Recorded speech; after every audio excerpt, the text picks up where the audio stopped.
Ethical hacking essentials. Now, data plays an essential role in our lives. We each consume and produce huge amounts of information each day, and it can be used in industries as diverse as healthcare, banking, marketing, and many more. However, such sensitive information needs to be protected, which is where ethical hacking comes in useful. But what is ethical hacking? Here we take a closer look at the practice, including what it is, why it is useful, and how you can learn ethical hacking. We will also explore some of the job roles and salaries available to those with the necessary hacking skills. Now, what is hacking? So before we get into ethical hacking, let's look at one of the key concepts that underlie the practice. In basic terms, hacking is the process of gaining unauthorized access to data that's held on a computer, system, or network. Hackers, or those who practice hacking, will access systems in a way that the creator or holder did not intend. Although the typical connotation of hacking and hackers is a negative one, it can actually be a beneficial process, as we shall see. Now, what is ethical hacking? So ethical hacking is a process where a professional hacker legally and deliberately tries to break into the computers and devices of an organization. In doing so, ethical hackers can test the organization's defenses, highlighting any vulnerabilities in their systems or network. Of course, it is a detailed and often complex process with many different elements to consider. An ethical hacker, sometimes known as white hat hacker, will also look for a weakness in a variety of different ways.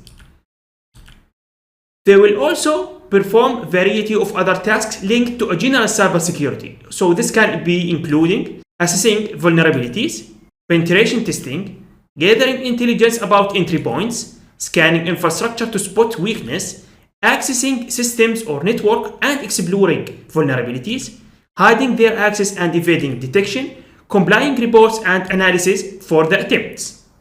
Now, what is penetration testing? So you will often see the terms ethical hacker and penetration testing or pen testers used interchangeably. However, depending on what you are looking at, there are some differences to note. As we explore in our open step on this subject, penetration testing is a type of test that helps to identify what kinds of attacks an infrastructure is vulnerable to. So it involves intentionally trying to attack the system to find its weakness and devise ways to defend them.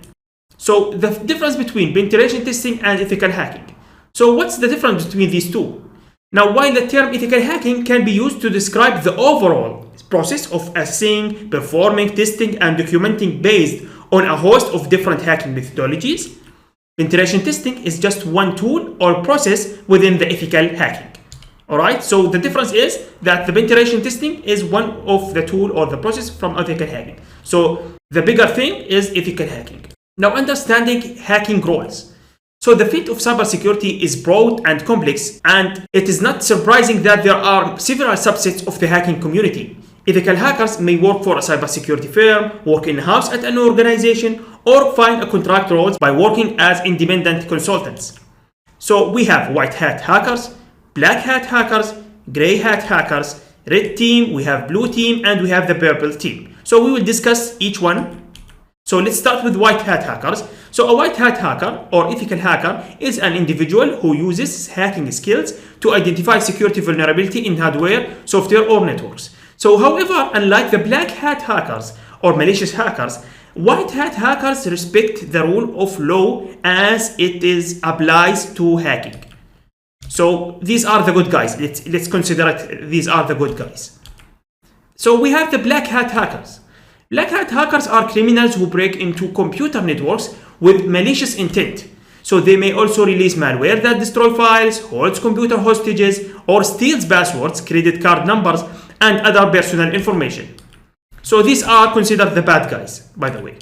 We have the gray hat hackers, and the gray, you can see that it is with A, not E. Anyway, so the gray hat hackers may sometimes violate laws or usual ethical standards, but they do not have the malicious intent typical of a black hat hacker. When a white hat hacker discovers a vulnerability, they will exploit it only with the permission and not to tell others about it until it has been fixed. However, in contrast, the black hat hacker will illegally exploit it and tell others about and how to do so. But the grey hat hacker will neither illegally exploit it nor tell others how to do so.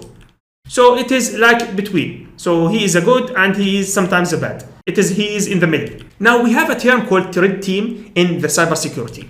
Now a red team consists of security professionals who act as advisories to overcome cybersecurity controls.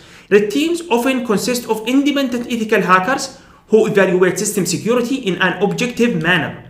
They utilize all the available techniques discussed below, we will talk about it, to find weakness in people, processes, and technology to gain unauthorized access to assets. As a result of these simulated attacks, Red Team make recommendations and plans on how to strengthen an organization security posture. But the Blue Team hacker here consists of security professionals who have an inside-out view of organization. Their task is to protect the organization's critical assets against any kind of threat. They are well aware of the business objectives and the organization's security strategy. Therefore, their task is to strengthen the castle walls so no intruder can compromise the defenses. We have the Purple Team. So Purple is a cooperative mindset between attackers and defenders working on the same side. As such, it should be thought of as function rather than a dedicated team. So the true purpose of Red Team is to find ways to improve the Blue Team. So Purple teams shouldn't be needed in organization where Red Team, Blue Team interaction is healthy and functioning properly. So the Purple Team actually only exists when one of the teams, like the Red Team or the Blue Team, are not working correctly or not functioning properly. Now, why is ethical hacking important?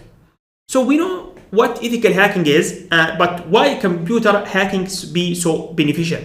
So essentially, by intentionally figuring out exploits and weakness in our organization computer networks, it is possible to fix them before an ethical hacker can take the advantage of them. Ethical hackers work to help organizations identify and eliminate threats by improving the overall IT security of the organization. So, in a time where sensitive data is stored across all kinds of businesses, networks, and servers, it is essential to protect it. So the white hat or the ethical hackers help to identify exploits that could be exploited by black hat or unethical malicious hackers. Of course, it is not just data that it is at stake when it comes to cybercrime.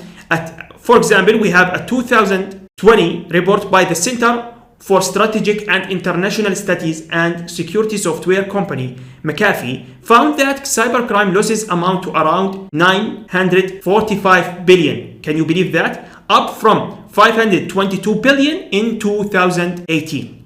Can you believe that? This number is very huge. So they attribute these rising costs to better reporting as well as more effective hacking techniques.